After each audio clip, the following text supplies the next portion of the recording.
This is Musicians Eat Cakes,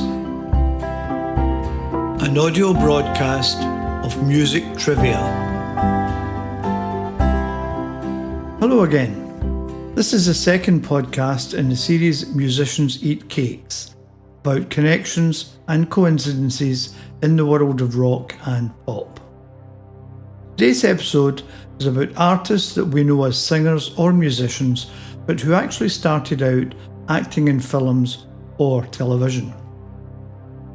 Who can forget the anticipation and hype in 1987 when car mechanic Charlene Mitchell married Scott Robinson in episode 523 of the Australian soap Neighbours. 20 million viewers tuned in to see the actors Kylie Minogue and Jason Donovan marry on screen. By the following year, 20-year-old Minogue had quit the show to concentrate on her musical career, and it proved to be the right choice, as she predicted when she sang I Should Be So Lucky. Double Grammy and 4 times Brit Award winner Kylie has sold more records than any other Australian female performer and has been described as a pop princess. From her cover versions such as The Locomotion, through the catchy Can't Get You Out of My Head, to the synth pop of Padam Padam, she has gone from strength to strength as a solo artist. Even her duets have covered genres from the schmaltzy Especially For You with Jason Donovan, the big production of Kids with Robbie Williams, and the haunting Where the Wild Roses Grow with fellow Antipodean Nick Cave. Petite Kylie is a big force to be reckoned with. Jason Donovan's first acting role was as an 11-year-old in another Australian soap called Skyways, where, coincidentally, Kylie Minogue played his sister. Mr. Donovan had a few more stints as an actor, but a year after Kylie, he also quit Neighbours. Jason followed in his co-star's footsteps and had a few hit records himself before starring in the musical Joseph and His Technicolor Dreamcoat. And although he's had his low points, any dream will do for Jason Donovan. So both Kylie and Jason, together and apart, slipped out of the soap and bathed in the success of the music business. Neighbours was a stepping stone or launching pad for a few more familiar faces, 2 of whom became successful Hollywood actors, although surprisingly they've both connections to music.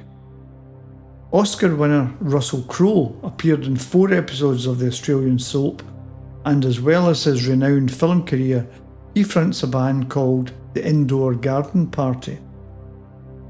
Also with an illustrious body of work in films is Academy Award nominee and BAFTA and Emmy-winning actor Guy Pearce, who was in the soap for 3 years.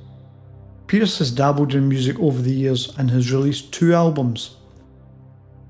In addition to Kylie, 3 more actresses left Ramsay Street to become successful singers.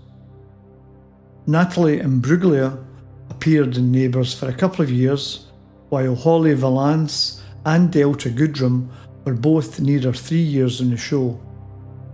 The songs Torn, Kiss Kiss and Born to Try gave the girls in respective order debut hits and began their successful careers as singers as well as actresses.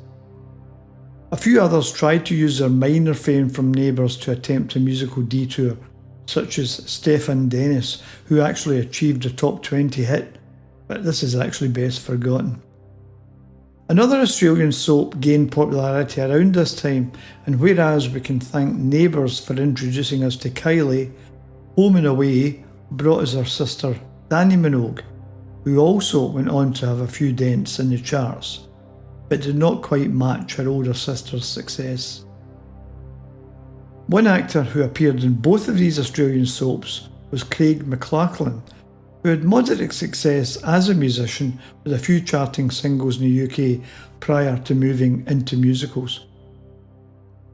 Thankfully, there are other springboards to success, apart from TV soaps. Before we leave Australia, there is one final entry, only this time it's not someone from television and he did not become a singer.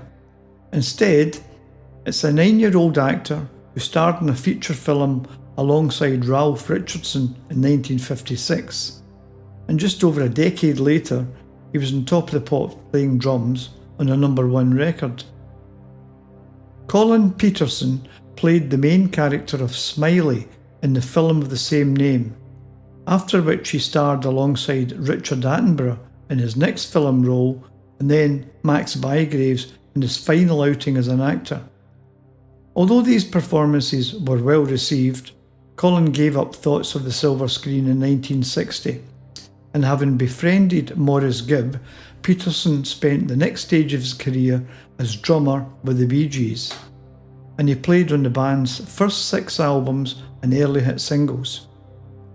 However, at the start of the 1970s, the parting of ways with the brothers Gibb was acrimonious, and after a stint with the Bee Gees, Colin Peterson formed a short-lived band called Humpy Bong, which was actually the name of his childhood school back in Aussieland.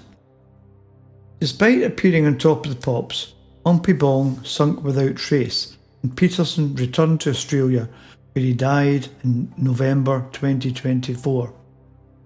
And coincidentally, the guy that replaced him as Bee Gees drummer from 74 to 80, Dennis Bryan, died 4 days before Colin.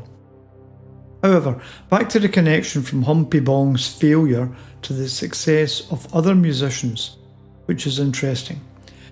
Along with Peterson, the members of Humpy Bong were Irish folk rock musician Jonathan Kelly and singer Tim Staffel. Staffel had just left his previous group, and the coincidence here is that Peterson began his career as Smiley and Staffel had just quit a group called Smile.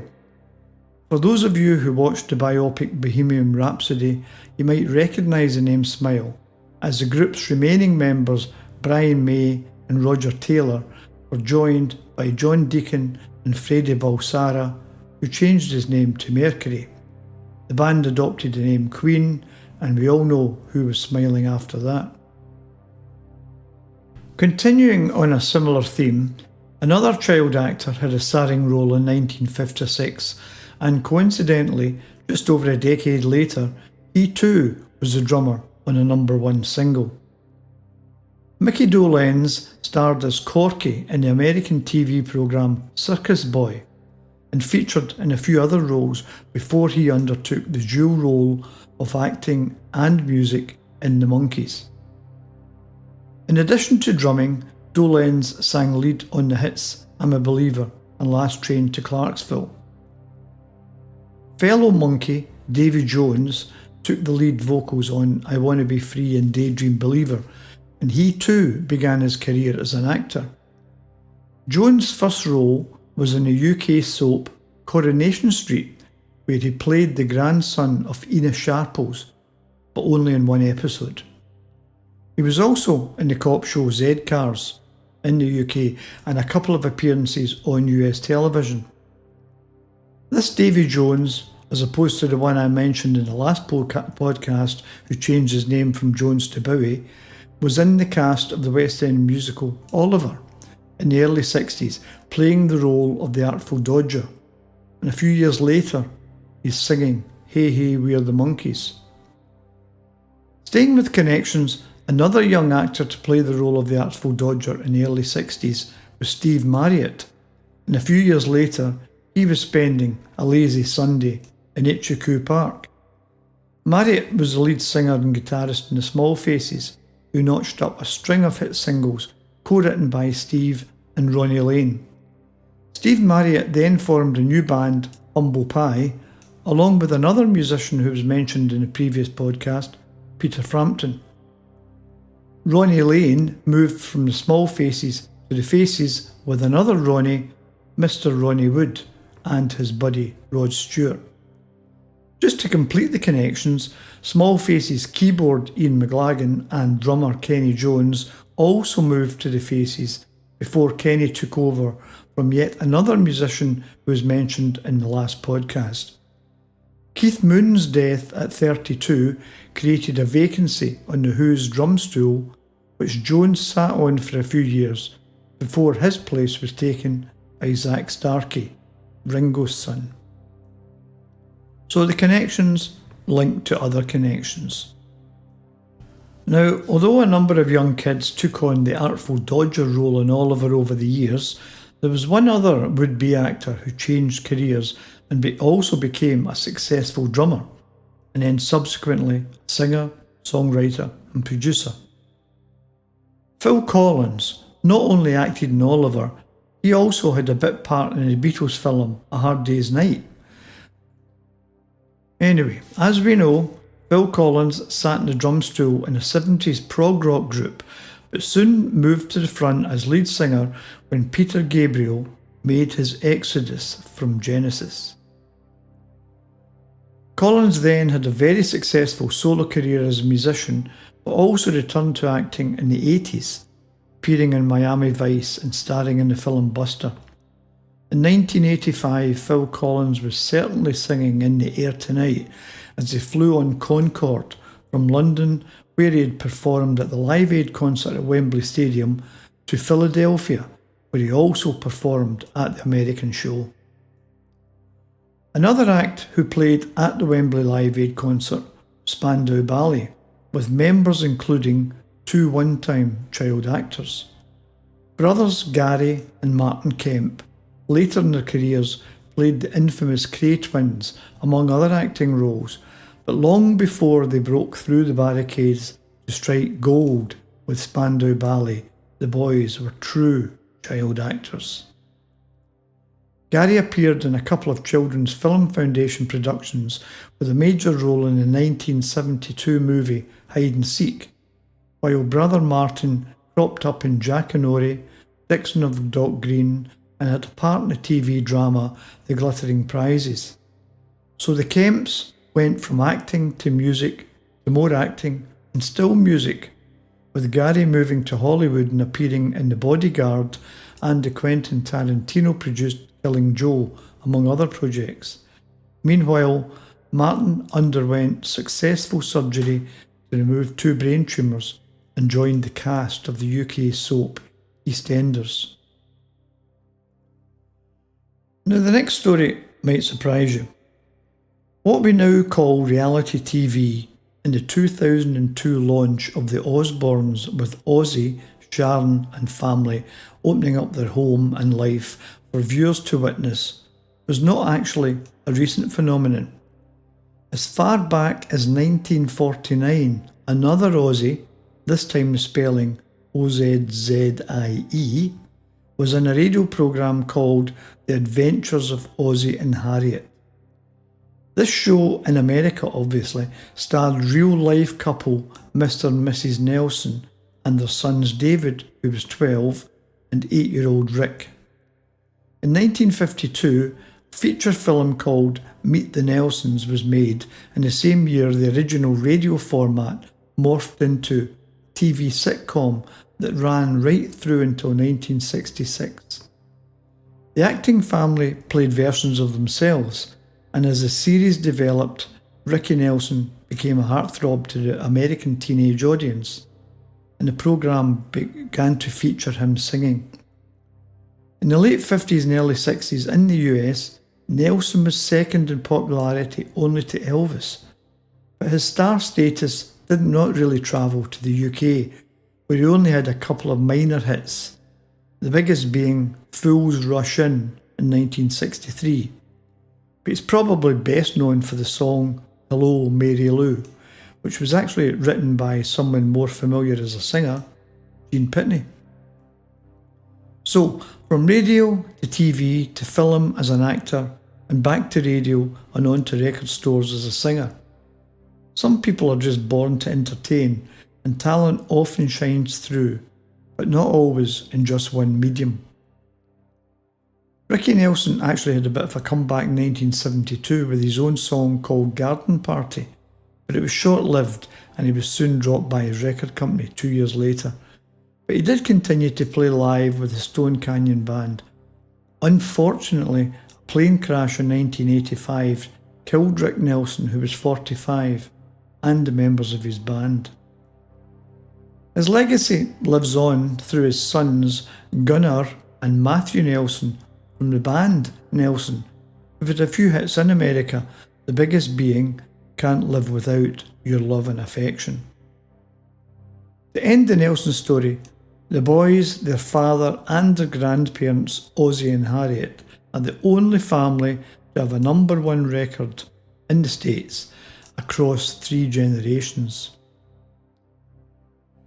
The made-for-kids American television programmes such as the Disney Club or Nickelodeon certainly provide a training ground for a lot of young talent, many of whom became recording stars with varying levels of success, some deservedly so and some marketed well or just hyped up. We can love them or loathe them, but in the age of streaming we can't avoid them. Beginning back in 1955, the Mickey Mouse Club first appeared on US TV screens. One of the early Mouseketeers that became a singer was Annette Funicello. The dated original show concept eventually ran its course, and in 1989 it was revived as the all-new Mickey Mouse Club, and between 91 and 95, new Mouseketeers included Justin Timberlake and Joshua Chazes, who both went on to form and share lead vocals in NSYNC. Also on the rota was beautiful singer Christina Aguilera, Baby One More Time, Britney Spears. So it might have been a Mickey Mouse Club, but from child actors it produced world-class singers. A number of child actors from another made-for-kids TV format, the Nickelodeon brand, did branch out into music, but with limited success in comparison to the Disney singers. However, one artist from that stable made it bigger than the rest. Multi-award winner Ariana Grande progressed rapidly in the modern music business and is one of the best-selling music artists of all time. From Victorious to Wicked, she has conquered TV, films, charts, and even her internet presence has a global following in the millions. Switch back over to the Disney Channel, and apart from the Mickey Mouse Club alumni, yet more youngsters with acting talent transitioned to become musical talents. One of the biggest stars to emerge was Hannah Montana herself, the one and only Miley Cyrus. Then we have, from fictional Lizzie McGuire, the real Hilary Duff.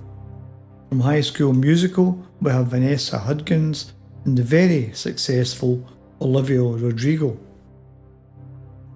Already with a number of acting credits to her name, Selena Gomez bounced from the springboard of the Disney paddling pool into the deep end of the much larger music pool and gave us a rare, critically acclaimed album. One of the biggest recent singing sensations is Sabrina Carpenter, who graduated from Disney's Girl Meets World, and another, Demi Lovato, from Camp Rock and Sunny with a Chance. You've got to start somewhere, but look where you can end up. Now, it does appear that apart from Justin and Joshua, all the other graduates have been female singers, but there are also 3 males from the Disney world who popped up in the charts. Joel, Kevin and Nick, 3 actual brothers who emerged back in 2006 as the Jonas Brothers and evolved from teen heartthrobs to more serious musicians together and as solo acts. Over the border in Canada, the R&B hip-hop singer-rapper known as Drake had been creating music for a few years before his debut release in 2010 and subsequent rise in recognition in the music industry. However, he too had first tasted an element of fame and success as an actor on the Canadian teen TV show Degrassi, The Next Generation, when he was only 15. Also, fellow Canadian multi-award winning musician, I just need to be ironic and say Jagged Little Pill, and it's obvious that an Alanis Morissette is who I'm talking about. At the age of 12, Alanis appeared in 5 episodes of the Canadian TV show You Can't Do That in Television. Miss Morissette has acted in a few film roles and television appearances, but is better known as a musician. I will end this article with a serious actor who became a serious musician and has won many awards in both categories. Jared Leto had a couple of minor TV roles before breaking through as an actor at the age of 23 in the teen drama My So-Called Life. Although not a child actor like most of the other entrants in this podcast, acting was Leto's entry into the entertainment business. But in 1998, Jared formed the band 30 Seconds to Mars with his brother Shannon. Throughout his career, Jared Leto has thrown himself into roles as an actor and a musician with equal measure, and has been nominated for numerous awards and won an Oscar for his portrayal as a drug addict in the Dallas Buyers Club. Whereas as a musician, along with his band, they've been nominated in many categories across various awards and have won numerous MTV and Kerrang plaudits, among others. So, there we have it. Start off as an actor, end up as an actor, but somewhere along the line, you've got the music in you, it has to come out sometime. So, as the acting credits roll, I say bye until next time, when the topic will be The Name is Fame. This episode's sign-off related to acting is an excerpt of a 2:58 AM song about a fan seeing an actress in the street long after her career was over and poses a question: didn't you used to be someone?